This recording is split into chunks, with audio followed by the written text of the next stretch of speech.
حضور کی مجلس ہے، جناب سیدنا صدیق اکبر رضی اللہ تعالیٰ عنہ آپ بھی حاضر خدمت ہے۔ ایک شخص آتا ہے، آ کر اس نے حضرت سیدنا صدیق اکبر رضی اللہ تعالیٰ عنہ کی ذات پر تہمت لگانی شروع کی۔ ایک بار، دوسری بار، تیسری بار آپ خاموش رہے، کوئی جواب نہیں دیا۔ جو ہی وہ بات کرتا ہے آپ خاموش ہیں، اور سرکار مدینہ صلی اللہ علیہ وآلہ وسلم مسکرا رہے ہیں۔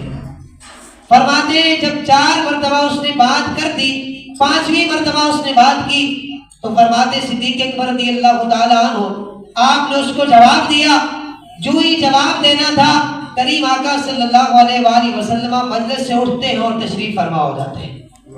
جب آقا کریم صلی اللہ علیہ وآلہ وسلم مجلس سے اٹھ کر تشریف فرما ہوئے، صدیق اکبر رضی اللہ تعالیٰ عنہ آپ بھی اٹھ جاتے ہیں اور کریم آقا کی بارگاہ میں حاضر ہوتے ہیں۔ عرض کی یا رسول اللہ صلی اللہ علیہ وسلم، مجھ سے کیا گستاخی ہو چکی ہے؟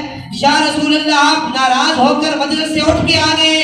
کریم آقا صلی اللہ علیہ وآلہ وسلم کا جملہ سنیے اور اپنی دل کی تختی پہ لکھ لیں کہ رسول اللہ صلی اللہ تعالیٰ علیہ وآلہ وسلم ہمیں اخلاق کے حوالے سے کیا سبق سکھا رہے ہیں۔ سرکار مدینہ صلی اللہ علیہ وآلہ وسلم نے فرمایا جب وہ بات کر رہا تھا، وہ تہمت لگا رہا تھا، آپ خاموش تھے، اللہ تبارک و تعالیٰ کی جانب سے ایک فرشتہ مقرر تھا جو آپ کی طرف سے جواب دیتا تھا۔